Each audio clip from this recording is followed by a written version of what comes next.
On the long path of spiritual practice, people often seek the shortcut that leads to the liberation of the mind. The three major realms of emptiness, form, and illusion in Dharma are regarded as crucial steps on the path to liberation. They are not simply three parallel concepts, but interconnected layers of progressive and complementary wisdom in practice. The realm of emptiness teaches us to see through attachments and understand that all phenomena inherently lack self-nature. The realm of form allows us to recognize the true existence of the phenomenal world. The realm of illusions transcends dualistic opposites, attaining the middle way wisdom of neither attachment nor aversion. For centuries, countless seekers have devoted their lives to penetrating these three profound truths, and many practitioners, on the verge of entering the threshold of great liberation, have halted their progress for lack of one crucial step. What wisdom lies concealed within this? On a summer afternoon, sunlight filters through the branches and leaves of ancient pines, casting dappled shadows upon the cool stone pathways of Wudong Mountain. The meditation chamber within the temple was serene and tranquil. A young scholar named Lin Mo sat reverently on his knees before a venerable and respected elder monk. This venerable monk was named Yan, with white, drifting hair, a kindly countenance, and eyes that sparkled with the light of wisdom. The volunteer monk is already 103 years old.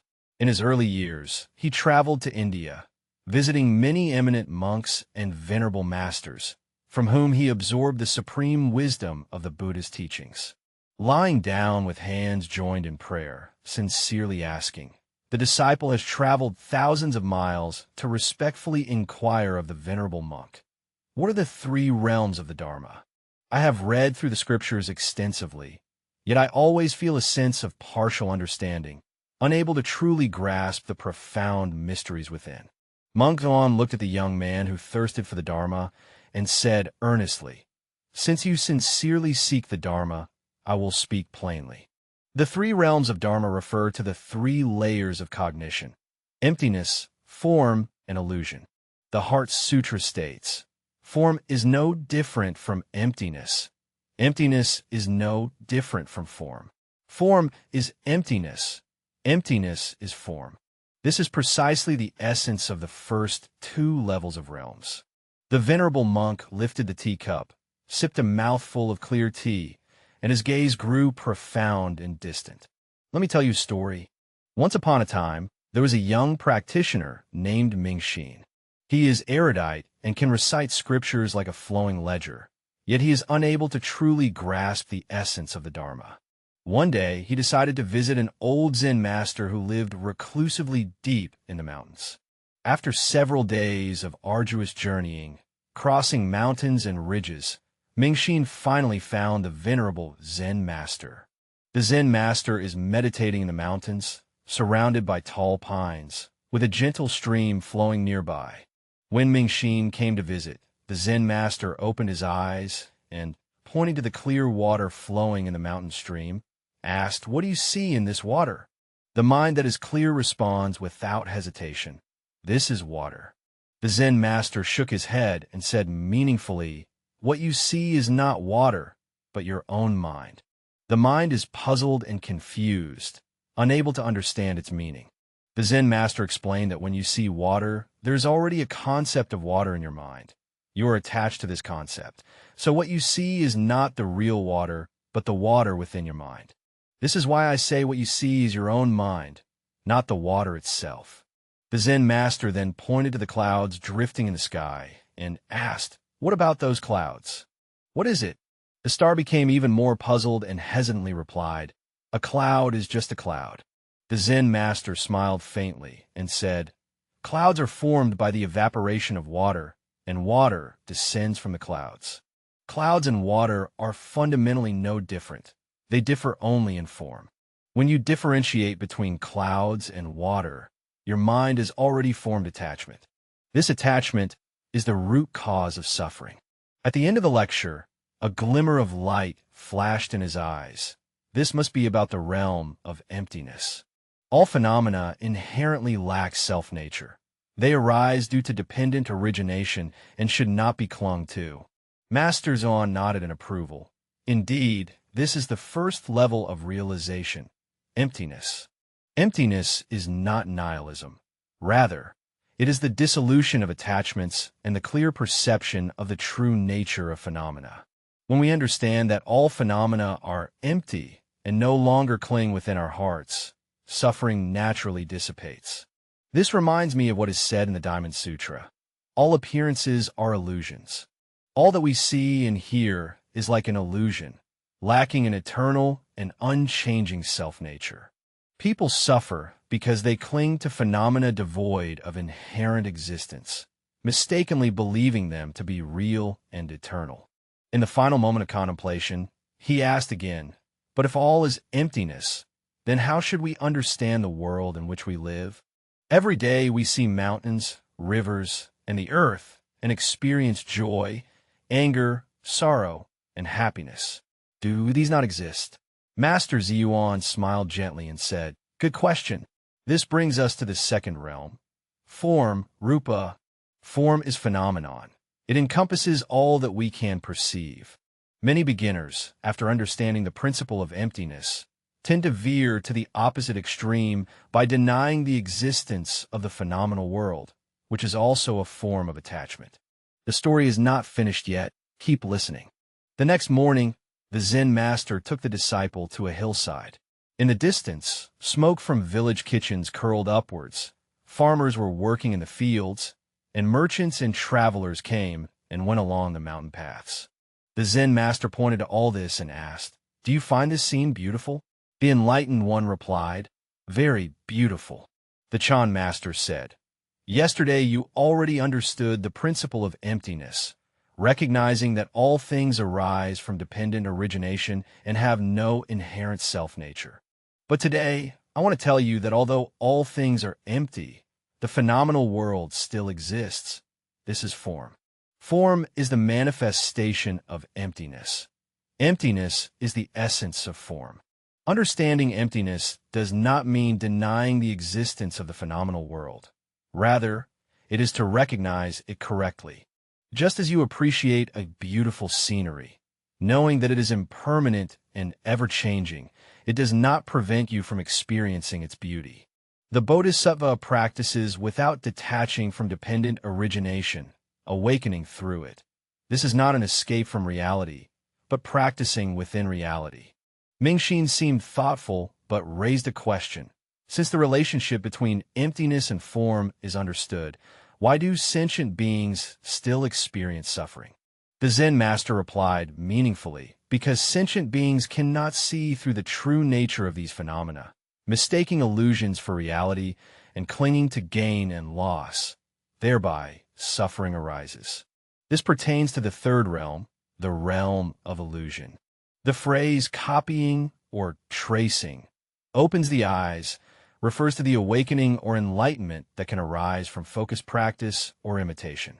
Does joy mean this world is like a dream, an illusion, a bubble, or a shadow?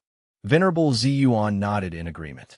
Indeed, as stated in the Diamond Sutra, all conditioned phenomena are like a dream, an illusion, a bubble, a shadow, like dew or a flash of lightning. One should thus regard them. This is precisely the third stage of realization, grasping the essence of illusion. The Chan master said to Mingxin, "Look at that mountain peak. From a distance, it appears as a single green mountain, but upon closer approach, it is made up of trees, rocks, and small paths. Upon closer examination, each tree is made up of countless branches and leaves, and each rock is composed of innumerable minerals. Is this mountain truly existent? It is neither entirely real nor entirely illusory, but akin to a magical transformation. Sentient beings cling to this illusion as if it were real, thereby falling into endless suffering. The realm of illusion teaches us neither to cling to emptiness nor to form, but to understand that all phenomena are like dreams and illusions, thus preventing the arising of afflictions. This is not a negative escapism, but rather living more freely based on the understanding of the true nature of the world. At the very end, having some realization, I understand that the three realms are progressive stages of cultivation. Emptiness allows us to break attachments. Form enables us to recognize phenomena, and illusion transcends dualistic opposites, reaching the middle way. Master Zhuan nodded with satisfaction. Exactly so. The Vimalakirti Sutra states that although the Buddha lands grant sentient beings emptiness and the practice of cultivating pure lands over a long period, teaching and transforming all beings, this represents the great liberation attained through the threefold realms of emptiness, form, and marks. Although bodhisattvas understand that all phenomena are empty, they still diligently practice and teach sentient beings. This precisely embodies the perfect integration of emptiness, form, and appearance. At the end, after a moment of deep contemplation, he asked again, "Old Master, I have a general understanding of the meaning of the three realms, but how can these principles be practiced in daily cultivation? Especially the third realm of illusion. How does it differ from the first two? How can one truly penetrate this most crucial realm to attain complete liberation?" In the eyes of monk Zhuan, a gleam of wisdom flickered as he took a deep breath and spoke. To truly penetrate the realm of illusion, the key lies in a fundamental transformation. Many practitioners understand emptiness and form, yet they get stuck at this final step. They know the world is like an illusion, yet they are unable to embody this wisdom in their daily lives. On the path of practice, there is always such a challenging hurdle. Easy to understand, yet difficult to put into practice. Knowing that all phenomena are impermanent, yet still grieving over loss. Knowing that fame and profit are like illusions, yet still actively embracing them with zest. Knowing that birth and death are fundamentally empty, yet still fearing death. This is precisely the chasm between knowing and practicing. In fact, the realm of illusion has an extremely important practice method, which is the most authentic secret passed down by the ancestral masters throughout generations. By mastering this method, you will not only be able to see through the root of suffering, but also maintain tranquility and freedom of mind amidst the complexities of the world, no longer disturbed by external circumstances, no longer swayed by gains and losses, thereby attaining true great freedom and great liberation. The Venerable Zhuan spoke solemnly. This method is to practice as if it were an illusion, and to correct as if it were an illusion. Seemingly simple 8 characters, yet they're the unsurpassed method that penetrates the three realms. What does it mean to practice as if everything were an illusion? In practice, one neither clings to existence nor falls into non-existence.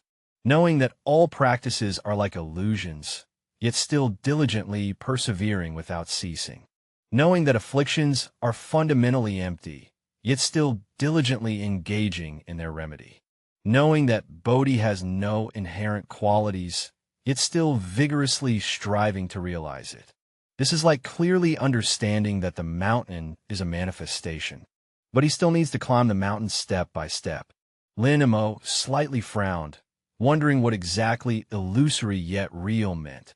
Like an illusion yet real refers to not clinging to the enlightenment itself upon attaining supreme awakening. Many practitioners, upon attaining a certain state of realization, develop the thought that they have already achieved enlightenment, which ironically becomes a new form of attachment. The true realm of illusion is simultaneously right and without right yet right. It is like a person who has learned to swim. They do not need to constantly think about the fact that they can swim. Rather, one swims naturally when it is necessary. Similarly, true realization is natural and does not require consciously reminding oneself, "I have attained enlightenment." Master Zhuan raised his hand and pointed toward the clouds drifting outside the window. Look at that sea of clouds, ever-changing, unpredictable, shifting in an instant. When clouds come, do not cling. When clouds go, do not linger. This is the true realm of joy. Many people think that illusion denies the reality of the world, but this is not the case. Illusion lies in being able to remain established within the ever-changing impermanence of the world, unshaken by gain, loss, honor, or disgrace, even after realizing this truth. This is the true great liberation. The venerable old monk looked kindly at the approaching end.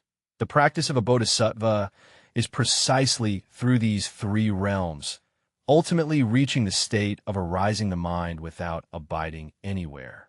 Non-abidance is the wisdom of emptiness. Arising the mind is the compassion of form, and what runs through them all is the middle way of the prajna. The Vimalasutti Sutra states, unextinguished ignorance and attachment arise from the clarity of liberation. The meaning of this sentence is not to eliminate ignorance and attachment, but to directly perceive light and liberation within them. This is precisely the essence of the illusory realm. It does not depart firmly from the mundane world, continuously transforming afflictions into bodhi. A true practitioner is not a recluse who withdraws from the world, but a wise one who cultivates the path amidst the mundane life. The world they perceive is neither truly existent nor utterly void. It is an existence like an illusion or a painting. With this understanding, they do not cling to gain or loss, nor are they swayed by external circumstances. Instead, they abide in the tranquility and freedom of their own mind. In the final moment of contemplation, he suddenly asked, so, how can one practice the method of acting as if illusory and cultivating as if illusory in daily life? What exactly should be done? Monk Yuan smiled and said, it's very simple. 3 words, non-attachment. Do not cling to stillness. Do not cling to the mind. Do not cling to dharmas, and not even cling to non-attachment itself. When you eat, just eat mindfully. When you walk, just walk mindfully. When you practice, practice diligently. Do not cling to the past. Do not fantasize about the future. Abide peacefully in the present moment. Seeing the mountain, one knows the mountain is neither stone nor void, but a phantom existence. Upon seeing water, one understands that water is neither stone nor void. It is a mere illusion. Neither denying its existence because it is illusory, nor clinging to it because of its temporary existence. This is the highest realm of spiritual practice. Specifically, it can be realized from 3 aspects. First, observe one's own mind, understanding the arising and ceasing of thoughts without attachment to any thought. Secondly, in facing external circumstances, whether favorable or adverse, maintain an equanimous mind, free from attachment and aversion. Third, in daily activities, whether walking, standing, sitting, or lying down, maintain mindfulness and live in the present moment. Most importantly, do not regard these methods as additional burdens, but integrate them into your daily life. True practice is not about external forms, but about the transformation of the heart. When your mind truly transforms, all actions naturally align with the Dharma. The venerable old monk further said, Master Huaining, the 6th patriarch, once said, Bodhi originally has no tree. The bright mirror is also not a stand. Fundamentally, there is not a single thing. Where can dust alight? This silent verse perfectly embodies the 3 realms of emptiness, form, and illusion. Originally, there is not a single thing. It is emptiness. The Bodhi, like a bright mirror, is form. The overall serene and transcendent attitude of the silent words embodies the realm of illusion. Master Huaining's enlightenment is precisely about directly pointing to the mind, seeing one's true nature, and becoming a Buddha. The world he perceives is neither truly existent nor utterly non-existent. It is an existence like an illusion or a painting. With this understanding, he does not cling to any form, but directly perceives the nature of his own mind. At the moment of final clarity, a sudden awakening arose. So this is how it is. Emptiness eliminates attachment. Form establishes phenomena, gradually transcending duality. The perfect integration and unobstructed harmony of the 3 is true great liberation in the Dharma. Monk Xuan nodded with satisfaction. Indeed, well said. If emptiness is not thoroughly understood, one will become attached to nihilism. If form is not clearly understood, one will cling to its real existence. If one does not penetrate the illusion, one will become attached to the distinction between emptiness and form. Only by the perfect harmony of the three can one truly attain non-abidance in form, remaining thus immovable and true. Finally, I will share with you a koan to help you better understand these three levels of realization. During the Tang Dynasty, there was a lay practitioner named Pang Jushi. His memory of awakening was as follows. In daily affairs, there is no other matter. Only avoid wrongful attachments. Neither grasping nor rejecting arises anywhere. Obstacles are nowhere found. Who among the various schools is good? Cultivate solitude on the mountain, extinguishing all sorrow. With divine powers and marvelous functions, one can draw water and carry firewood. The meaning of this verse is that there is nothing special about everyday matters. It is only that I happen to encounter those that resonate with me. For all things, neither yielding nor abandoning, there is no conflict or contradiction anywhere. Whether it is a precious pearl or a humble autumn mountain, not a trace of dust is found. The wondrous powers and extraordinary functions of spiritual abilities are not found elsewhere, but are present in the daily tasks of carrying water and moving firewood. This is the true state of living after fully penetrating the three realms of emptiness, form, and illusion. Understanding that all is emptiness without negating phenomena, perceiving all phenomena while realizing their fundamental emptiness, dwelling within emptiness and form while recognizing their illusory nature. In daily life, fetching water and carrying firewood are all forms of practice, all manifestations of supernatural powers and wondrous functions. Volunteer monk continued. Layman Pang's case teaches us that true practice is not found in temple halls or mountains, but in every moment of daily life. We do not need to deliberately seek some special state. Rather, it is about perceiving with an ordinary mind. This is precisely the practical application of the three realms of emptiness, form, and illusion. Layman Pang and his entire family were all practitioners. Once his son Ling Zhao asked him, the ancient said, clearly the white grass tip, clearly the ancestors' intent. What does this mean? Layman Pang replied, you are mistaking the white grass tip for the ancestors' intent. Ling Zhao said, it will not. Layman Pang said, I also do not understand. Ling Zhao laughed and said, this old man. Then I stood up, and lay practitioner Pang said, I only teach you to have faith in yourself.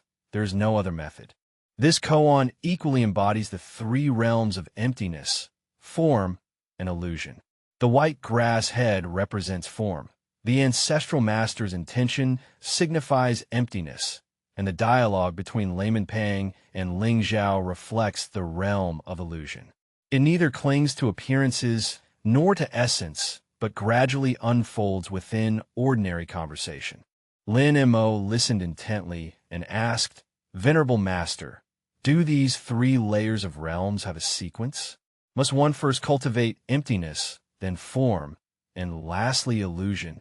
The volunteer monk shook his head.